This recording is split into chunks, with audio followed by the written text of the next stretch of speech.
Hello everyone, my name is Alessandro and this is the Temple of Surf, the podcast. We will give you full access to the best surfers, skaters, shapers, surfboard collectors, shop owners in the world. Discover with me their stories, the greatest successes, amazing behind the scenes and much more. Good morning everyone and welcome to the 10th episode of the Temple of Surf, the podcast. I would like to thank the hundreds of you that are following us every week. It's amazing. Today with us is the legendary Australian surfer Tom Carroll, two-time world champion in 1983 and 1984 and three-time winner of the Pipe Master in 1987, 1990 and 1991. Let's discover more about him in today's interview.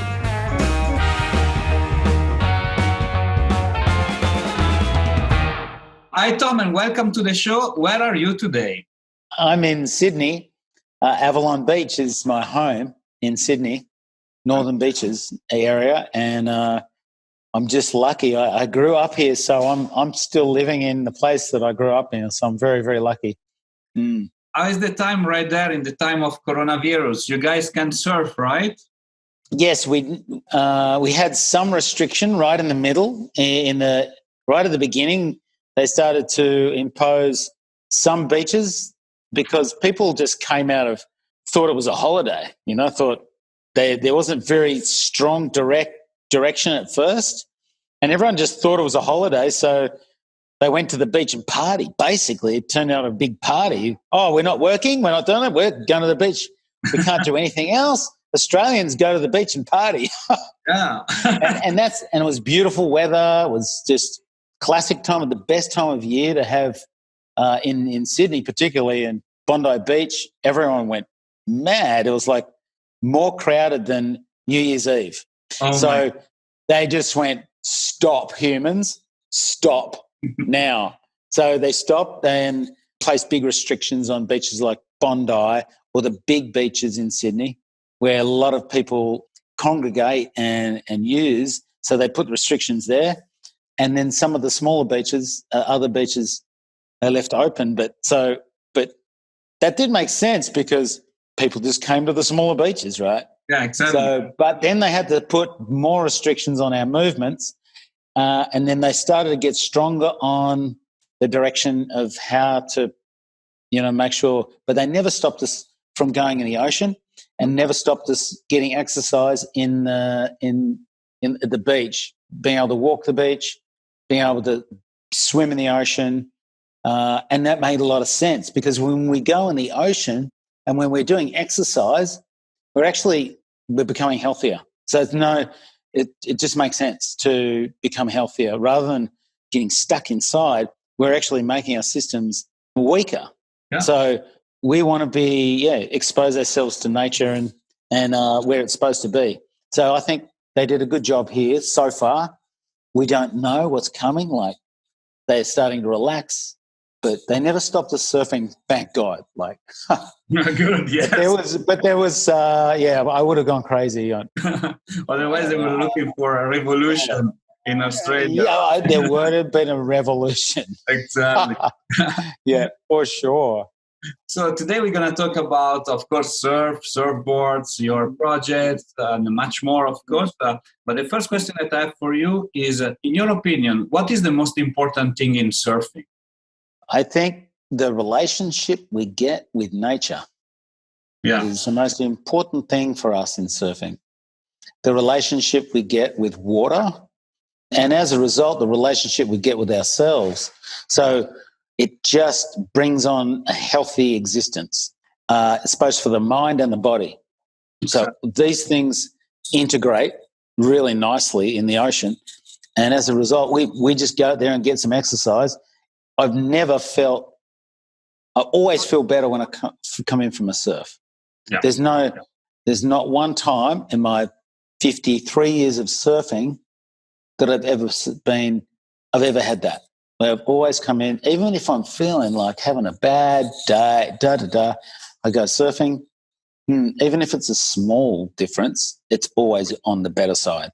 Yeah, I agree completely with you. It's energizing. So yeah. And we're a part of the salt water. The salt water marries in with our body. And even if it's fresh water, more like, even if we go surfing in a a pool, like when I've been surfing in the wave pools, I still get a good feeling. And I think it's about moving the body to a natural force, and we're moving the body, like it's like dancing. So we always feel better when we come off the dance floor. I don't care. We always feel better come off the dance floor. So, and our body feels connected. Our mind feels connected. We just feel well integrated. Yeah, I completely agree with you. When did you started to surf? I started to surf when I was 7 years of age, and we moved. I always grew up in Newport Beach, which is only 2 suburbs away, towards the city of Sydney, and it didn't move very far. But we moved. I got a surfboard given to me for Christmas by my parents. Actually, my mother gave this to me. I'll never forget. She gave me this foam surfboard for Christmas on Christmas Day, and I just lost my mind. I couldn't believe that I had a surfboard. It was just like, mate, I couldn't wait to get to the beach. And I didn't know about wax. I didn't understand wax, but it had paint on this foam surfboard, like, styrofoam. Yeah. It didn't have fiberglass. It just was a foam block. It was made to look like a surfboard. And I didn't know about wax. We didn't know about wax. So I went out surfing. I couldn't stay on it because it was slippery. And the tiny waves had come through. No way. I just throw my board away. I was like, they go to shore and I have to swim all the way. It was those first times in this Newport Beach. This is the learning how to surf. that each one of us had in his life, right? Yeah. You don't born like on top of a surfboard. I mean, some. No, I have no idea. I had to understand a lot of things, and it was really slow, for me. But eventually, I got introduced to a fiberglass surfboard, and there was a lot of surfing going on at the beach, and I just noticed all these guys, watching these older guys surfing, and was super impressed. And I loved watching what these guys were doing, and I was fascinated. Yeah. Who were your references when you were adolescent, as a pro surfer? Who you were looking at? Okay, I come from the 1970s in Australia, so my idols really that I looked to as in surfing were really inspirational to me. Well, the local surfer, the best surfer at the beach, his name is Derek Hind. He's well known for finless surfboard surfing. And then people like Colin Smith from Narrabeen, he was an amazing surfer at the time, the most radical surfer in the world. Like, there was a lot of great surfers from our area who did really well in the competition all the way around the world at that time. So there was some really high-level surfing going on. So Colin Smith was really important to me. And then there was Michael Peterson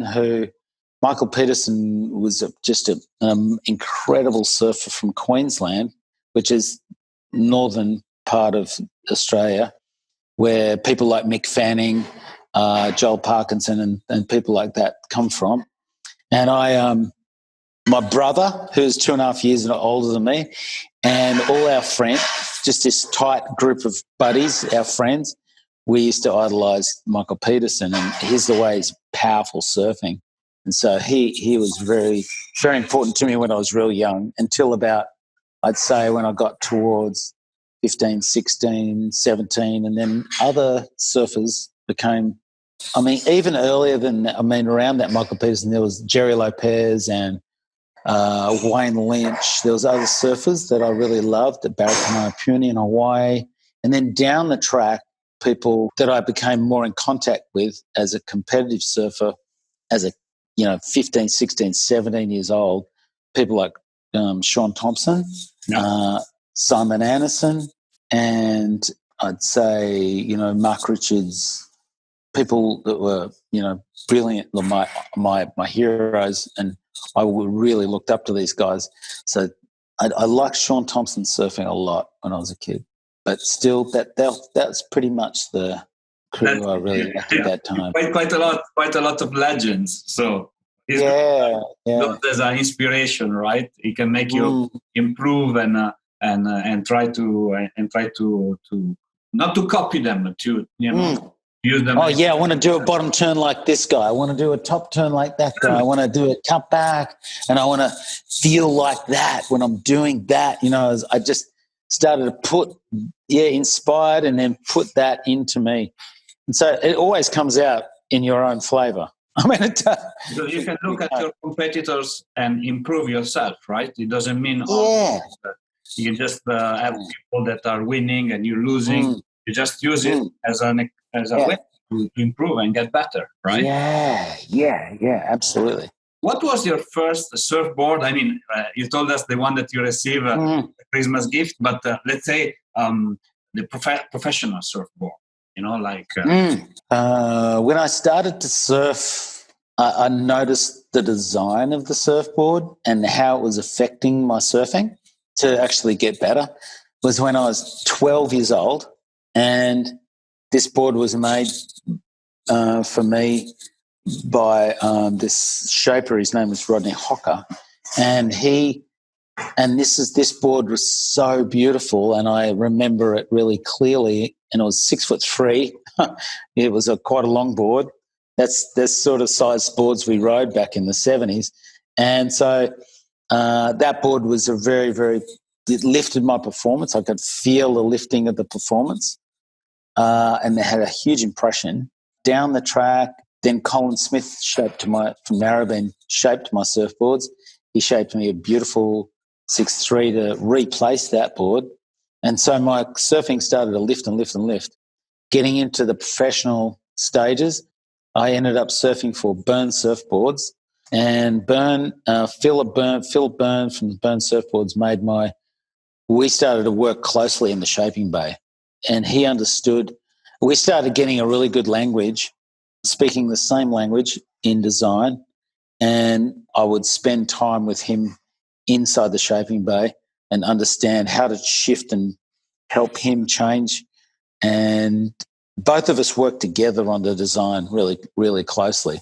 That produced boards for me to win world titles in. So that was a very close relationship. And still we stay in contact today. Are you collecting surfboards, or how many surfboards do you have currently at home? Too many. Too many. I can only ride one, and I got too many surfboards. I have to clean out. I really do. It's just too many. But I have a collection, and it's a little bit embarrassing. but it's, I have a lot of surfboards, and it's too many. Yeah. Maybe over 100 underneath the house there, and that's just down below from where I'm sitting. Yeah. My wife, when I come back home and tells me another surfboard, I really gonna file for divorce now. Yeah. You get what? Yeah. Say, but this is like special, and she tells me it looks exactly like the other one that you bought last month. I don't understand the difference. I say, okay, don't worry, it's okay. What's the most important surfboard that you have today? Like the one that is most that has a very special meaning for you, or that you most represented? Well, I own this surfboard, but it's on display, and it's actually in Hawaii, in Haleiwa. It's on display in a surf shop. Actually, the surf shop's owned by one of my hero legends. His name's Barry Kanaipuni, and it's a surf shop in Haleiwa on the North Shore. And it's my surfboard that I won the Pipeline Masters in 1991. And it's broken in half, so it's broken, but it's in a cabinet and on display. It's a pink board, and I have the helmet that I used to use, the Pipeline there, and it's on display so people in the shop can look at it. So that was a very important board for me, and it was shaped by Pat Rawson, a very famous shaper from Hawaii who still shapes beautiful boards there, fantastic surfboards. still have him shape boards for me for Hawaii today. And that board's super important to me. So that's the one I won the Pipeline Masters in 1991. What was the defining moment of your career? Defining moment in my career. Well, using that surfboard at Pipeline in that Pipeline Masters, I did a turn at Pipeline that they called the snap that was heard around the world. It seems to be a very defining moment for others because of just what it meant. It sort of personified my surfing and my approach to surfing, because I like to try to surf bigger waves like I surf little waves. So that kind of, it spoke a lot in just one maneuver on the wave. And but that Pipeline Masters was particularly a very defining moment. That win was a very strong win for me. But prior to that, a defining moment in my career was also using my world champion status to make a decision not to surf in South Africa, apartheid South Africa, in 1985. 85, yes. 85, yeah. So that was another defining moment in my career. The world titles were really defining, but using that to make a stand and make it clear that I did not support that way of treating another person. No. Yeah. That's of course, it was when you're ready to lose everything for supporting your ideas. That statement is so important, right? It goes with it shows that the human being first, right? Yes. I completely agree. It was amazing.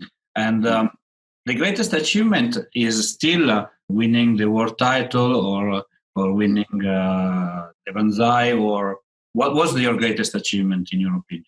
Cool. Hard to say. I think winning the 2 world titles was really difficult. And staying on the tour and committing myself to the tour was really, really tricky. That was really tough work.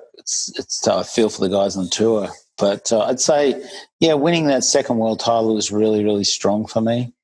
It sort of showed that to myself that I could back up and win again. And when that comes along, it gives us a certain posture. I was heading into this 3rd year in a row, feeling really strong. And I won the first 2 events of that next year, going into 1986 year. I won the first 2 events of that year, and I felt super strong. Kind of had that unbeatable feeling. Then I had an ankle injury. So the ankle injury just stopped me. I lost all my confidence. It took me 6 months to come back from that. So that changed it was a defining moment. Injury is a defining moment. Boom. Yeah. I had to sit back, and then Tom Carroll took over. So that was a really tricky time for me as a competitive surfer. What was the greatest memory of those years, or the funniest one, if you want to tell us a funny story and that you remember those years of you winning the world title? I think the funniest one was actually surfing in the Allentown, the first wave pool event in Allentown, Pennsylvania. Okay. That was a part of the tour. That was a part of the tour. And in 1985, and surfing in Allentown, Pennsylvania in a tour event, it was the most strangest feeling ever. We're driving through central US in Pennsylvania because we went, what are we doing in Pennsylvania? And everyone's standing at the airport. We found a rental car, and there was I think there was about 5 of us. So we couldn't take it seriously. It was like, what are we doing? Yeah. And then we were like, we have to get to the hotel. There's no beach. We felt really weird. So we got a rental car, And there was about, I think there was like 6 of us in the rental car. Well, it was so many of us. Where I'd just pitch in, we'll just get this big American car. But we had 16 boards, surfboards. And back then in 1985, we didn't have those special board bags that you had all the boards in one bag. We all had sort of separate board bags. That's the way it was. We didn't have fin systems either. We had glassed-in, everyone had glassed-in fins. Yeah. So we had 16 surfboards on top of this car. And we were driving through Pennsylvania that had no waves. Allentown, Pennsylvania had no surf, and people were giving us the strangest looks. What are these guys? What's going on? And it didn't make any sense. It was just like, and then we were surfing in a wave pool, and these people going, "What are they doing? What are these people doing?" It was like surreal. That was one of the strangest feelings I've ever had on the tour. I agree with you. Fun story. Looking back at your career, would you have changed anything? I kind of, I don't know. I kind of lost my drive to compete, and I kind of thought that was it for me at around about 1993. But my surfing improved after the tour, and it just started to improve as a result of being more relaxed and allowing my talent to kind of build on itself. And if I had my time again, I probably would have tried to go back on tour to, test myself against the best. Right. When I look back on it now, I probably would have done. I don't really regret it. I mean, I had a fantastic time anyway. Had a fantastic, I've got nothing to complain about. I had a fantastic time. My surfing, I got to surf for a living anyway, which is like 0.00001% on the planet.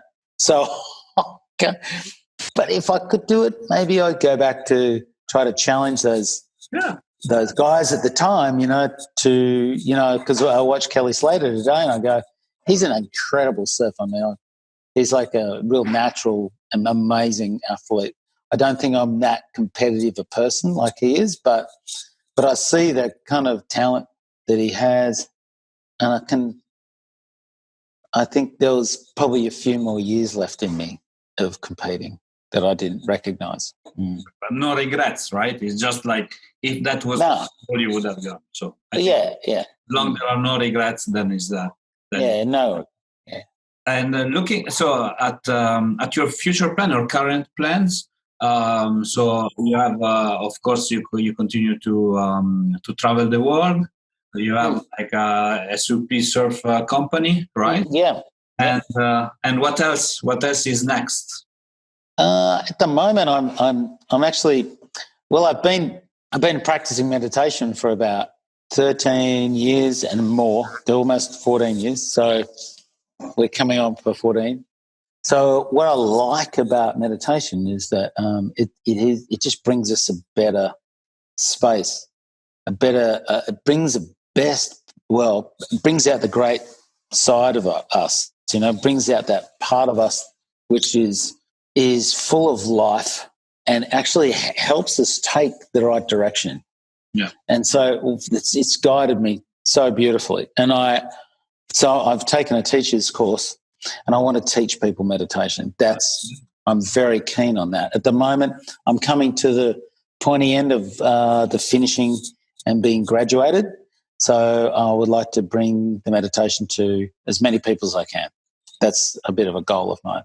I agree with you. It's so powerful to meditate, and then people that don't know the power of it, just they put it aside and they say like, no, it's something like it's not for me, right? But when people would understand the real power, maybe we will have less tragic people killing themselves or less stress, less burnout. I think you're right. So definitely in your class. That's the one. I like to do that, create something online and get people beyond where I live, but ultimately one-on-one is really good, but we can do groups. And I think it does exactly what you just mentioned, Alessandro, is just allow stress, tension, and fatigue to be pulled out of the body, but without us in the way. So that's the goal right there. I guess that this time, difficult time that we are living today, where we are all at home and in lockdown, we understand that technology can bring us closer. And so then you do meditation class by technology, and it works. Yes. Still, in real life is better, nevertheless. We're going to finish our interview with a short Q&A session, so please answer the first thing that comes up to your mind, okay? Okay, here we go. The best surfboard that you ever ridden? I think that pipeline board was the 1991 pipeline board, 7-8 Pat Rawson for pipeline. That fitted me like a glove. The best shaper of all time? Wow, the best shaper. For me, it is Pat Rawson. He's brilliant. He's still shaping beautiful, beautiful boards, and he does them by hand. He's a real artisan, and I'd have to give that to him. Personal question: your favorite song or favorite artist? One of my favorites is I know it's a classical music. It's Chopin. Okay, that works. It's yours. Yeah. It's not Mick Jagger, but he's relaxing as well. Yeah. Your favorite surf spot? Oh, wow. So many good surf spots. Wow. And I love Grajigan, Gilan in Java, Indonesia. That's probably still one of my top of the list. If I can go anywhere right now, I'd go and hang in the jungle in G-Land. Okay, cool. Yeah. The best surfer of all time? I'd have to say Kelly Slater. I mean, he's shown to be consistently the best, and still today can put it to the young guys pretty big. You can still do it. So he still remains to me to be the best. And the last question is a little bit unusual. We ask to everybody, so we want to know your best relationship advice. Oh, relationship advice. Listen. Yeah, very important, listen. Right? Yeah. It gives us the possibility to solve so many issues and problems, and truly listen. Simple. Yeah. Cool. Yeah. Thanks a lot, Tom, for being on the show with us. Yeah, Alessandro. Yeah. Talk to you very soon. Fantastic, Alessandro. Take good care of yourself, huh?